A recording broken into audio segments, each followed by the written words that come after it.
Welcome to the Kathleen Wells Show. I'm Kathleen, your host. You know what? I've been on, almost 4 years on KCAA radio, and I frequently talk about racial issues, race relations in America, white supremacy, and some people don't like it. Well, I love it because I'm a black woman and I have a responsibility to talk about what's happening to my community. I listen to other talk radio stations in Los Angeles, in the Inland Empire. I listen to the mainstream media, and they all talk about it improperly, inaccurately. They all analyze each individual case of racism / white supremacy, or each individual case of police brutality, as opposed to looking at the system as a whole. And that's what I've advocated, is that it is the system. Anyone that, we can go over the Troy Davis case, the Oscar Grant case. No, we don't want to go over each individual case, the Trayvon Martin case. We want to talk about the system, because the same thing keeps happening over and over and over again, and nothing changes. So obviously the way that we're talking about race relations in America is inaccurate, is improper. So I want to get straight to my guest today, who is Dr. Claud Anderson, because he talks about it correctly. He talks about the system with which blacks must address so that they have economic power, so that they have political power, okay? And I want to get straight to him because his time is limited. He's been on before, and when he was on before, we talked about the Freedmen Federation. But now we're going to talk about the Ferguson decision. Now we're going to talk about police brutality. Now we're going to talk about what blacks need to do, what blacks need to focus on and need to talk about to get things straight for their community. So, Dr. Claud Anderson, welcome to the Kathleen Wells Show. Well, thank you for inviting me back, Kathleen. Hope everything's going well out there in California for you all. I know you're getting a lot of rain. Well, we got a lot of rain for us because we've been experiencing a drought, but we just had 3 days of rain, which is rare for Los Angeles, So where's the drought? Only in the black communities? That's so funny. It's not funny. It's tragic, isn't it? And in fact, you wrote a piece about Ferguson, and you said that blacks have been relegated to a subclass or a permanent underclass. Can you explain that to my listening audience? We are relegated to a permanent underclass. Explain that. Well, you have to throw in a little bit of history. You want to hear the history real quickly? Yeah, that's understand great. How it works. But see, somehow my people never want to know history. They want to go into a doctor's office and want the doctor to operate or treat them without ever knowing the history of the medical history of himself or his family. But I always try to start with history first. And what black folk have to understand is that what is in place now was set in place way back over 500 years ago. And that was set into the first Constitution of the United States. You have two constitutions, the United States Constitution. The first one was put in place in 1779, and it stayed in place until the 1860s. Then a second Constitution went into place. But in the first Constitution, it defined what you were going to be in the society at that particular time. That the United States Constitution became a social construct that said exactly how you're going to be treated from this point forward. And it declared in that Constitution that you would be a property that be owned by anybody and everybody, and that property could not own property. And they were going to build a capitalistic society based on who owns wealth, control, power, resources, businesses, and everything else. But property can't own nothing.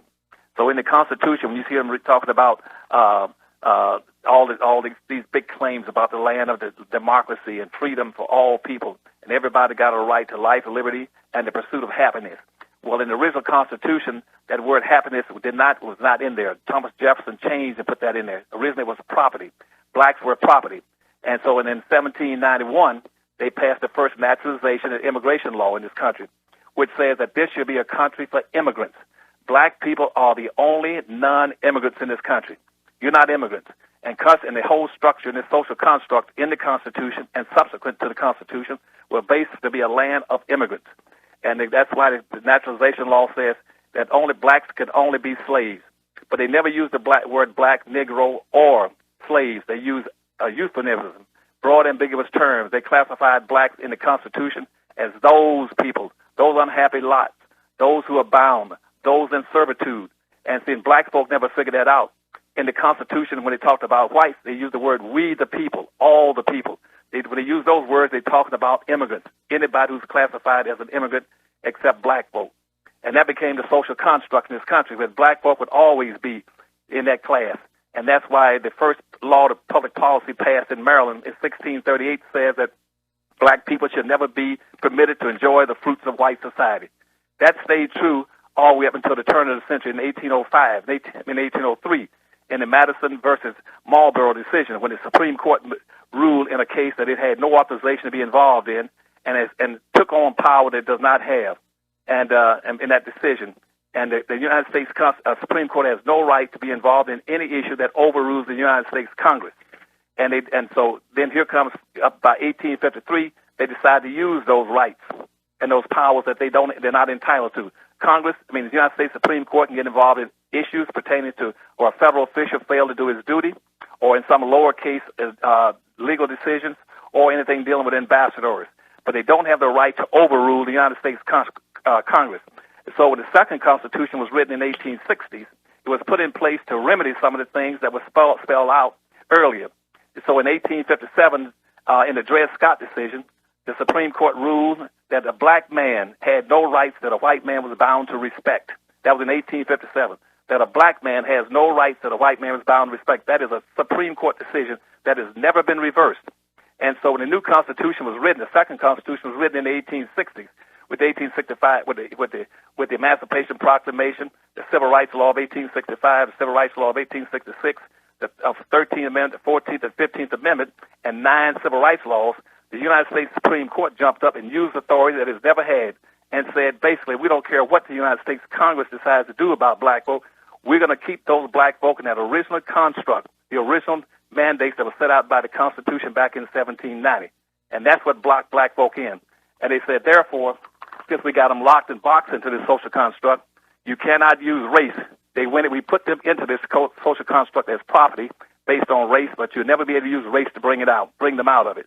That's why the United States Supreme Court has never ruled favorably in anything pertaining to black folk.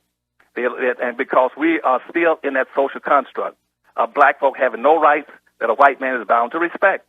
But you notice I did not say that a white man had no rights, or that an immigrant had no rights, or that a gay had no rights, or a Hispanic, or an Arab, or an Indian, or an Asian man had no rights. Only a black man has no rights.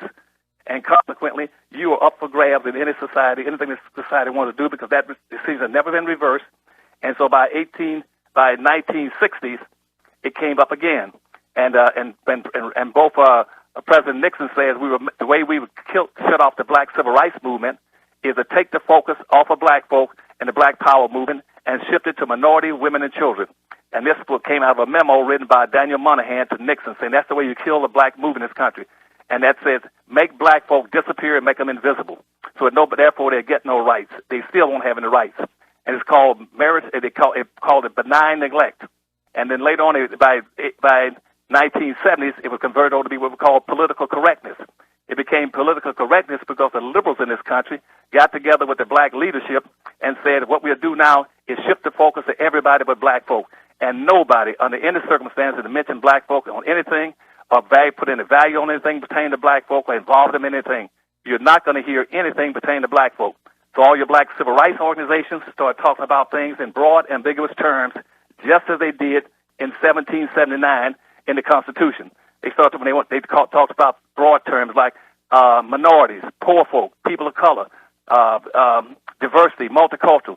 Those are ways to shut blacks out and make sure they're never recognized. And later on, when Ronald Reagan came to office, he told his staff that the way you shut black folk down and keep them down is never talk about them negatively in society, but always use very broad, ambiguous terms, because they'll never be able to go inside those terms and find out that they are not included in anything. And yet our people always bragging about their minorities, their poor folk, their people of color. They never ever say, why don't we get something for black folk? When they play politics, they don't ask for anything for black folk. They ask for everybody. And they're the only people that shut down. And there's in the conclusion of my remarks now in history, there's absolutely no justifiable reason, legally or constitutionally, for giving special treatment to all these other groups that are pouring into the country now. They're coming in what they call looking for the American dream. The American dream was the Constitution in 1790, which says this is an immigrant country, and that no blacks are acceptable. And any white that comes to this country can get free land and free labor. That is the American dream. Black folk labor, and white Indian land. And for every slave that a white man owned, he can get 643 acres of land. And that wealth has been passed on from generation to generation of whites. And every time it was passed on, it multiplied 2 to 3 times. That's why today you're a permanent underclass. Whites own and control 87% of the things that are frozen in their hands, in their communities, in their churches, and in their corporations. Blacks own nothing. Mm-hmm. And well, you say that you've written in your piece that is talking about Ferguson, you've written that the public dialogue that gives the false impression that all people and groups have contributed equally to the development of this nation, and nothing could be further from the truth. Touch on that. Well, that's the game. See, if you ever want to make sure that the focus stay off of black folk, just pretend that blacks are not being treated any differently than any other group. They've never been treated any different from any other group. And so what they did in the late 1970s, they fabricated a whole bunch of groups that never existed. Like, for instance, Hispanics. Hispanics up to 1970 had always been classified as being whites. And 98%, not right now, 99 and 7/10 of all Hispanics in the United States are still classified as whites. But when the minority thing came into effect, and I have the dishonor of writing the first affirmative action plan in the country and for the state of Florida, approved by the cabinet and the governor in 1970. When that went into effect, everybody switched over and started fabricating these classes. They started this whole thing called Title IX to shift the focus from black folk to women, to make sure women got the resources. That's why in the state of Florida, when I was over education for 7 years for the state, that desegregation money is coming down that should have gone to black folk. Every county voted to give it to women. The same thing when you put in for other groups coming in the country. They come in here above and over black folk. They're going to get the benefits that black folk should have gotten. Nothing now would be targeted to black folk, and that's why they're not going to get anything. And ask me that question you just asked me again. I missed that point. What was it again? Well, that they say that, the notion or the public dialogue or discourse is that blacks have not contributed anything to this society. Right. Well, yeah. See, black folks need to challenge that because, see, black folks were the engines that drove civilizations around the world. For the first 300 years of this country, that 4 out of every 6 people coming to this country were black folk. And since black folk now, because based on the immigration laws, 98%, Kathleen, 98% of the blacks in America are the direct descendants of slaves, which means that they were here before 98% of all the other people arrived. And remember that point. The 90 black folk in America are all the direct descendants of slaves, except that 98% are direct descendants of slaves. That means that 98% of them were here before 98% of all the immigrants from Europe, Asia, China, Mexico, any place ever arrived. And so for the biggest tale that can ever be told is to get up in front of young people, especially young blacks, and tell them that we cannot focus on you. We cannot take those legacies off of you, of the 360 years of slavery, 100 years of Jim Crow segregation, and 50 years of benign neglect, because that's racism for us to help you. And so they said, take the folks off of black folk and pretend they don't exist. And so black folk now need to understand that the worst and the growth, you add insult to injury anytime you put out this myth that we are equal in this country and everybody and every group has contributed equally to the development of society. That is a tale, because black folk were the major engines that drove the development of this country, and that's everything in every industry until the immigrants came in here and took over everything and got first-class treatment. And black folk became second-class. And in the year 2000, when the Hispanics poured into the country, blacks got pushed out of being second-class and now third-class. And in about another 7 or 8 years, when all these Arabs and Asians are going to get together, they're going to get pushed out of being third-class citizens. They're going to become fourth-class citizens, and therein they're going to be locked in as a permanent underclass. And an underclass means those individuals, by the pure nature of their social economic conditions, will be forced to live as beggars and criminals for the rest of their existence. And so every time you have any shootings in Ferguson or New York or any other area, they're going to point for somehow say, well, black folk are criminals. They're going to relate it to crime or being beggars. That's why they got killed. Mm-hmm, mm-hmm. So talk to me about the prescription, the remedy, how we can reverse this trend, which is a trend that has been going on since time immemorial, since we've arrived, because you've given the historical the historical account of matters? How do we reverse this? Well, see, the first thing you got to step and say no. Do not put us into any of those broad, ambiguous bags. Refuse to allow them to put you in that bag. That you got to get out and start dealing with these politicians, and you got to renegotiate your relationships with major corporations and with the political structure in this country, and say anything that's coming to us, we want to see it. Don't buy, and we do not want any symbolism. We don't want this about what you're going to do on Martin Luther King's birthday and how you did this. No. We want to know the only thing we want for the black community in the future are those things that we can measure, touch, and judge, and feel, and count. If it's not substantive, you don't want it. And you just have to start demanding that. And you start telling your politicians, we want you to go back to all these urban cities where black folk make up the dominant population. 70% of the population of black America live in and around 10 large urban areas. And if I go into those urban areas like Detroit, Michigan, where blacks were making up 92% of the population, Arabs came in there in less than 7 years, took over all 92% of the businesses, the gas stations, grocery stores, party stores, liquor stores, discount stores. East Indians took over all the cheaper motels, the Dunkin' Donuts, and the little grocery stores, the 7-Elevens. The Asians took over the nail shops, the wig shops, and any kind of hair products that were being produced by black folk. Black folk own practically 1/2 or 1% of anything in a major city where you got a 90% black population. And in this country, it's not social integration. It's not civil rights that are going to define your quality of life or whether you got any power. It's going to be what you own and control. And the police, again, are going to carry out the implements that were set in place politically. And in conclusion, I'm going to tell you, it's like a 5-story building, that black folk need to focus on if they're going to solve these problems. The first floor should be the foundation, the ground floor. Do not worry about anything until you worry about getting an economic structure underneath you, where you're producing power, wealth, and income. The biggest and best power in this country is money and wealth. So the first floor, you build yourself an alternative economy, you build yourself a black community, and learn how to practice group economics, where you spend your money with your own people at least 8 to 12 times before it leaves.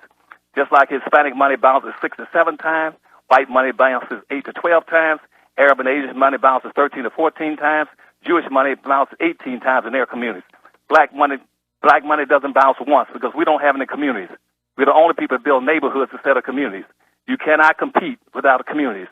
And so the first floor must be an economic structure where you can spend your money with your own people, first and foremost, but you still deal with the regular mainstream society, but first make your money circulate in your own community before it passes to another hand.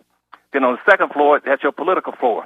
Your political floor, don't worry about voting all the time, running the vote. Voting is useless if you don't have an economy underneath you. If you don't have an industry that can produce wealth and power for your people, you're wasting your time voting. And you need to get contracts for every politician that runs for an office before you vote for them. Say, what are you going to promise and deliver to black folk? Don't tell me about what you're going to do for minorities and poor folk and people of color. What are you going to do specifically and solely for black folk? Why? Because politics is a process that decides who's going to get what benefits out of life. It's based on a simple premise of quid pro quo, something for something. One hand to wash the other. You take care of me, I take care of you. You scratch my back, I scratch yours. You put me in office, I owe you. We're the only people that put a person in office and never anticipate getting any benefits back. And when you do get some benefits, they call them benefits. It's something that's symbolic that you cannot feel, touch, and smell, and you can't go to the grocery store and buy food with it. And once you get that money, on the first floor, you go to the second floor with those politicians, and you buy every politician you get your hands on the second floor. And those politicians you can't buy, you rent or lease them. Then you go to the third floor. The third floor is the political and the police and the court system. You use your politicians with your wealth power on the first floor to control the politician control the courts and the police departments. And quit marching is a waste of time unless you haven't got a purpose, and it's gonna somehow put an impact on the society. You waste your time marching. Marches soon become not marches; it becomes parades. Then you go to the fourth floor, and you take your money on the fourth floor, and you buy first floor, and you buy media properties. You buy radio stations, TV stations, cable systems, and daily newspapers. You own 35,001% of the media in the country. You can't communicate, you can't organize, you don't own and control anything, you can't even get in touch with each other. You got to own media by using the money off the first floor. Then the last thing you use your money from off the first floor, you go to the fifth floor and your education system. You shut down your education system and rewrite the curriculum so they take care of the specific needs first and foremost of what your people need. Black people are the only people in this country that have never enjoyed the fruits of an industrial revolution or having a major business, an alternative economy. And that's why you're going to cities like Detroit, Michigan, and use that again as an example, but the educational achievement where 50% of all the black adults can't read and write because your school system is dysfunctional. It is not addressing the needs of black kids. And any teacher tells you, well, I treat all my kids the same, then you need to be fired because black kids come to school with a totally different emotional, economic, and political baggage than a white child does. You got to address their needs along with giving them certain kind of skills and competences and attitudes.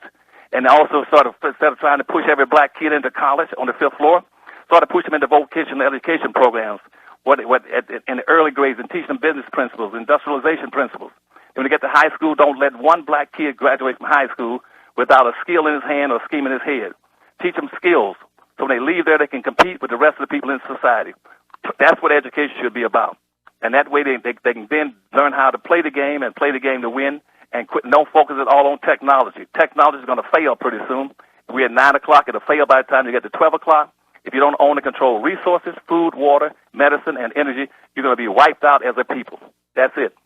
That's it. You've been listening to Dr. Claud Anderson. Dr. Anderson, will you tell them your website where they can visit your writings? He's the president of the Power Economics Corporation of America and the Harvest Institute. So, Dr. Anderson, give them your website. Right. They can go to the Harvest Institute. That's Harvest Institute, HARVEST Institute, and that's .org, and get as much information as I'm giving you right now. All that's up in the clouds in the website. You can get all that information.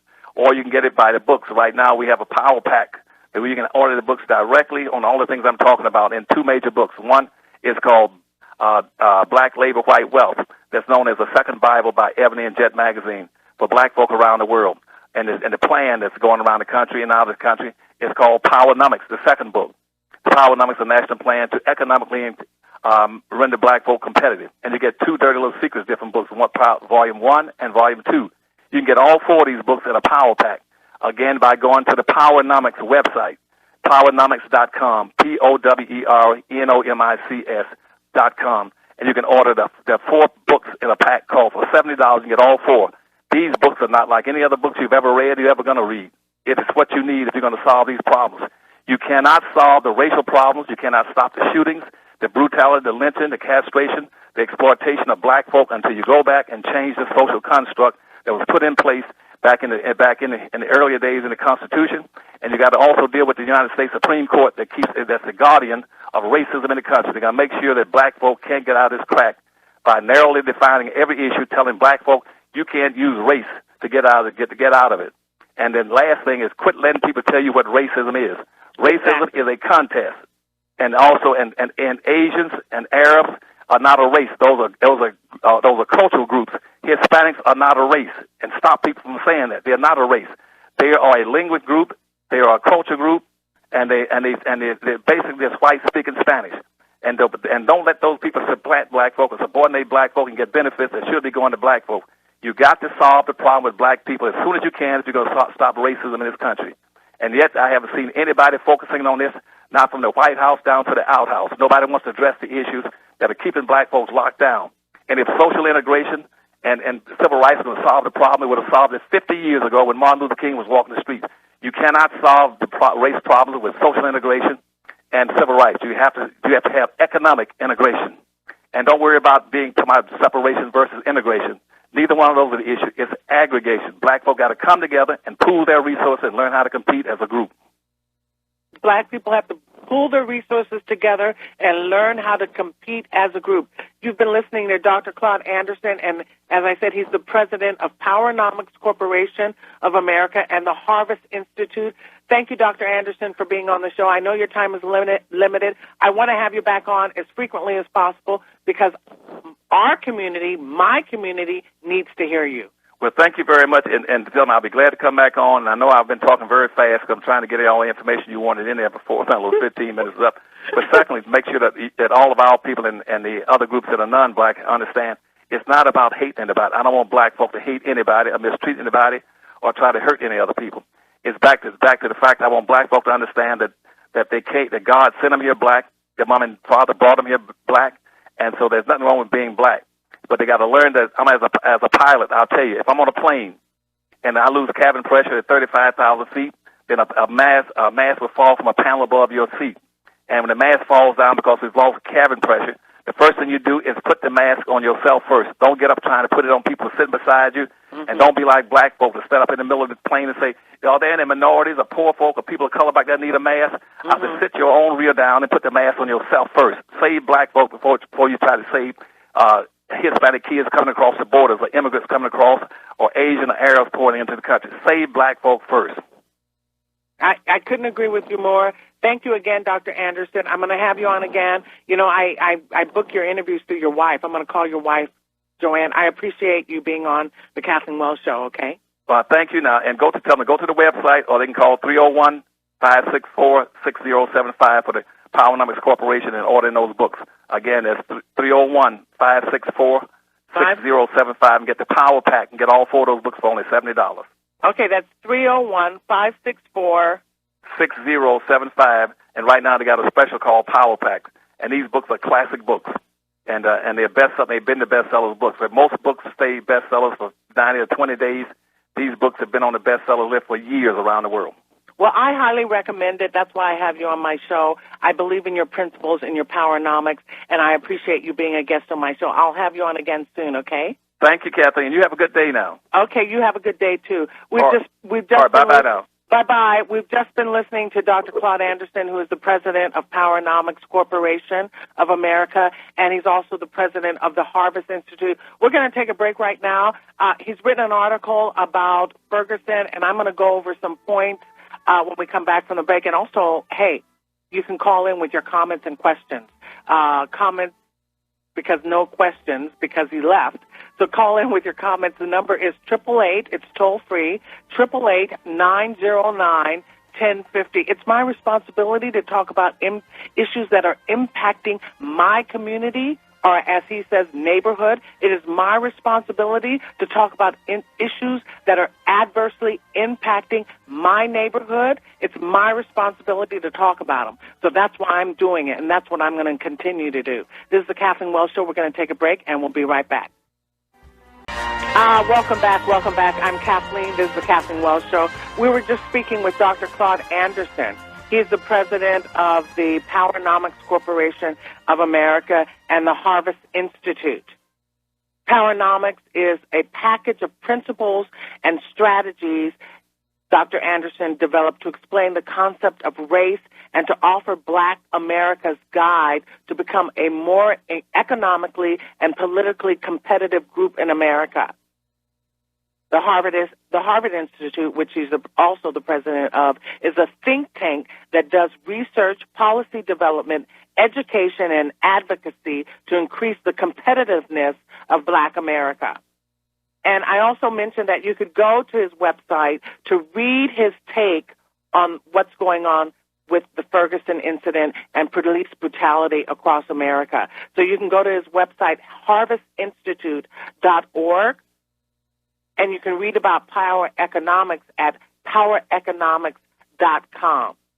So I want to I want to say, hey, if you're listening and you heard what Dr. Anderson had to say about blacks being relegated to a underclass status, about the fact that 97% of blacks are not immigrants, they're direct descendants of slaves, and so we're not immigrants.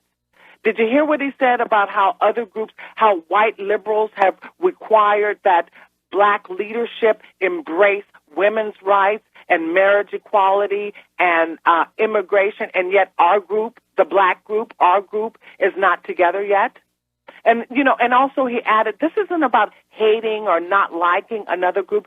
This is about putting the face mask on when you're in an airplane, and they're saying that the plane is losing oxygen. You put the air mask on, the oxygen mask, on your face first before you talk about helping other groups, right? And I think the fact that we have neighborhoods and not communities, the black community, the black neighborhood is in need of an oxygen mask. So we're talking about getting that oxygen mask on. Hey, if you want to call in with a comment, the number is 888-909-1050. Let me talk to you now about some of the prescriptions, the remedies that Dr. Anderson wrote in his article about Ferguson. I'm going to talk about the first one. Actually, he went over them very briefly, but the first one is things to do. This is a prescription, and he offers actually four bullet points with sub bullet points. And the first bullet point is demand that blacks become highest domestic priority. You know, and as I said, we have to make this demand because we are relegated. No other group in America is relegated to this underclass status. You know, something that I put on my Facebook page is that, what did I say? Something about us. Oh, you know, during the Depression and during Prohibition, white crime was at an all-time high. Was it not? If you know the history, if you study the data, you know that white crime during Prohibition and during Depression was at an all-time high. Well, blacks have been in a perpetual state of economic depression. Perpetual state of economic depression. But in fact, someone said to me, their response on my Facebook page, well, that's true for all groups. They said that's true for all groups. They're in a perpetual state of economic depression. No, that's not true for all groups. I think that is not true for all groups. If you know the data. If you know the data. In fact, I think the unemployment rate never goes below 20% for black people. See, you got to know the data to be able to talk about this stuff right. You got to know the data to know that we are relegated to a underclass. If you read Michelle Alexander's book, Mass Incarceration, The New Jim Crow, you'd know that. If you knew the data, you'd know that. If you read the folks that I interview, Dr. Claud Anderson, Neely Fuller, Dr. Frances Cress Wellesley, you'd know that you know the definition of racism. You know that blacks can't be racist. We have no economic control. We have no economic power. Oh, you know, I'm coughing. I want to take a break, Mia, because I have something in my throat. We're going to take a break and be right back. Oh, hi, this is Kathleen Wells, and this is the Kathleen Wells Show. And my guest was Dr. Claud Anderson, and he was talking about the problem with the black neighborhood. We're not even a community. We're not even in a position to call ourselves a community. We're relegated to a permanent underclass, and it will get worse if we don't remedy it, if we don't turn things around. Dr. Claud Anderson is the president of Power Economics Corporation of America and the Harvest Institute. I want to encourage everyone who's listening to the Kathleen Wells Show to go to his website, theharvestinstitute.org, and Power Economics,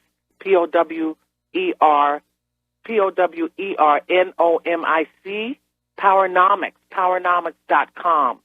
Go check out his website, and I think you're going to be quite, this is information that you don't get in the mainstream media. And so you've got, listen, this is how I feel about it. We've been seeing the same, we're like on a treadmill like a hamster. We've been seeing the same, not a treadmill, but that thing that goes around and around like a mouse, a hamster. It goes around and around and around, and it's like the same thing over and over and over and over again. So obviously, people aren't talking about it correctly. So, who is it that said if you do the same thing over and over and expect a different result, you're what? So why don't we try things different? We need some influx of new information and new ideas, right? So you got to check out Dr. Claud Anderson's website because he is saying things that you don't hear in the mainstream media. The people on your television set, they don't have the answers because the same things keep happening. So obviously, they don't have the answers. The civil rights movement wasn't the answer. Dr. Claud Anderson says until blacks get economic power, they have no power. They have no political power. They are powerlessness. And don't buy into these definitions of racism that are inaccurate, irrespective of what Merriam-Webster writes in her dictionary. Those aren't the definition. That's not the definition of racism. Listen to these people that I have on my program. They're offering some information that is novel that you don't hear in the mainstream media. Neely Fuller, Frances Cress Welsing, Claud Anderson. This is about helping our own community, our own neighborhood. This is about putting the oxygen mask on the black neighborhood. It needs it. It needs it because the same thing keeps happening over and over and over again. And you keep hearing the same people talking about it over and over and over again. And they talk about marching and they talk about praying. And that's not changing anything. So snap out of it, folks, and start to look at some new information. Start to study some new materials. Start reading some new documents. Start listening to some new speakers on the black community. Start learning stuff. I mean, people say anything. I see it on my Facebook page. You will hear anything. The lowest form of knowledge is an opinion.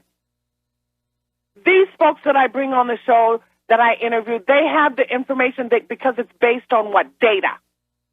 You see, Dr. Anderson gave us a historical perspective. If you have no data, you have nothing, merely an opinion, and an opinion is the lowest form of knowledge. Everyone has one. But nothing, the circumstances surrounding the black community are not changing. Police continue to kill black men. If you read Michelle Alexander's book, you know that black men are incarcerated at alarming rates. That should be troubling. Why? Because that's economic power going out of the black community. And you see the result. When you have no economic power, you are powerlessness. You are experiencing powerlessness. You are relegated to a subclass when you have no economic power. And what is the other thing I said? The unemployment rate for blacks it never goes below 20%. Do you hear that in the mainstream media? That's why you got to turn off the TV and go read some books.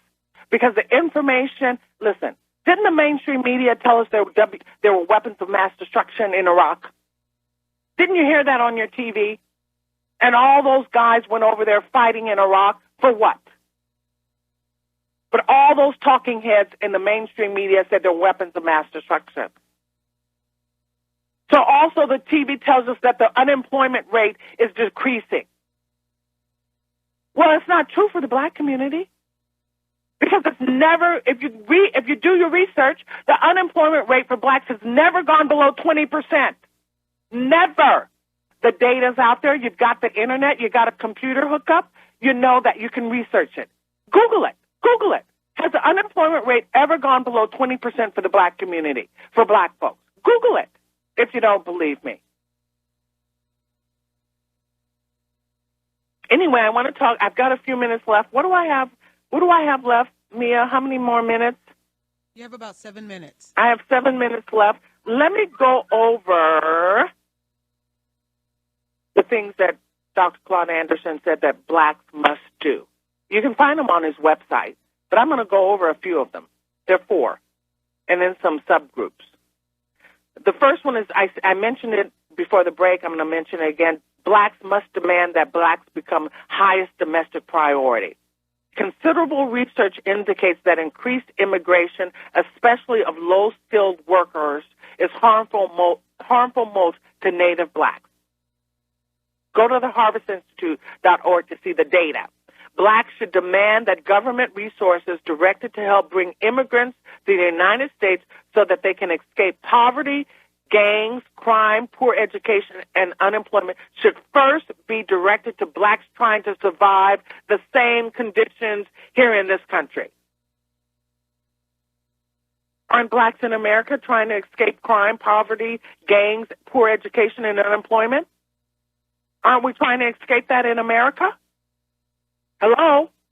And you heard what Dr. Anderson said, that 97% of blacks in America are descendants of slaves. We are not immigrants. Okay, we are not immigrants. And America was built on our ancestors' backs. I don't care what anyone tells you. Do the research. See, people don't know what black people have contributed to America. They don't know. But if you do your homework, you will find out. They don't tell you in the mainstream media, but you've got a computer. You can research it. What have blacks contributed for the last 500 years to building America? You see, because in the mainstream media, they say blacks are lazy, blacks don't work. Well, we've been here 500 years working without getting paid. Hello? 500 years of that. This country was built on our backs. Okay, let's look at point 2. Sue prosecutors. Now, that looks good. I love that one because I always love to take a legal position on anything. That's how I was trained. Make a detailed assessment of suspect cases. Prosecutors have qualified immunity from suit and great discretion. Great discretion. In other words, they decide this or that subjectively. You know what I'm saying? Irrespective of evidence. People talk, it's all subjective.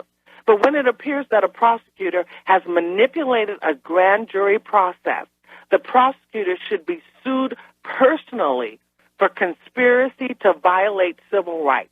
Sue the guy personally. Blacks should also file federal lawsuits against prosecutors personally, sue them personally, not in their status as a public official, but a personal lawsuit for giving police officers constructive immunity against prosecutions in instances where black men are killed. I like that one. The third one, renegotiate relationships with both political parties and corporations. That's important. People are hung up on these parties, Democrat, Republican, and it's this continual bickering and fight between the parties. Neither one of them are, there's not a hair's breadth difference between either one of them. They're both corporatized. They're both beholding to special interests. Both parties. Both parties are no good. Both parties are no good. And blacks need to renegotiate their relationships with both political parties. Blacks must inform all major political parties and major corporations that their intent to renegotiate their relationship, that they will no longer tolerate being treated as if they do not exist and displaced by immigrants. Blacks must make it clear that they no longer are willing to support anyone that does not support them, and that neither supports black dollars or doesn't support they will not support taking blacks for granted. How did that go? Blacks must make it clear that they no longer are willing to support anyone who does not support them, and that neither black dollars nor the black vote should be taken for granted. Yeah, that's it. Blacks must make it clear that they no longer are willing to support anyone who does not support them, and that neither black dollars nor the black vote should be taken for granted. Hello? Does the Democrat Party take blacks for granted? I got an email from the DNC, the Democratic National Committee, and they put Obama's priorities, the Democrats' priorities for the next 2 years. And what were those priorities? Let's see. Women's rights, marriage equality, immigration, and climate change. I've been talking about mass incarceration and the drug war for 4 years. Why isn't that on there? Why isn't that a priority for the president, for the Democrats? And since it isn't, why are we voting for them? Why are we voting for Democrats? I mean, when are we going to start taking this stuff seriously? When we're begging on the street? We're already getting killed on the street, our black men. When are you going to start taking this stuff seriously? That's the question. Dr. Anderson says that we should vote as a bloc. Blacks should follow powernomics principles and vote in a bloc based upon quid pro quo agreements between politicians, their parties, and black people. I've got 1 minute left. What I want to say is that Dr. Claud Anderson was my guest today. I want you to check out his website. You go to the harvestinstitute.org or powernomics.com. He is the president of Powernomics Corporation of America and the Harvest Institute. I cannot encourage you more but to check out his website, read his articles. You'll get fresh information. You'll think about things a different way. He defines what racism is so that people aren't telling you, well, you know, that's racist. They always say blacks are racist. We can't be racist. This is the Kathleen Wells Show. My time is up. I'm delighted to talk to you, and I'll see you next week for another hot topic. I'm probably going to be talking about the black community again next week because I love talking about it because it's my community. See you next week on the Kathleen Wells Show. Thanks.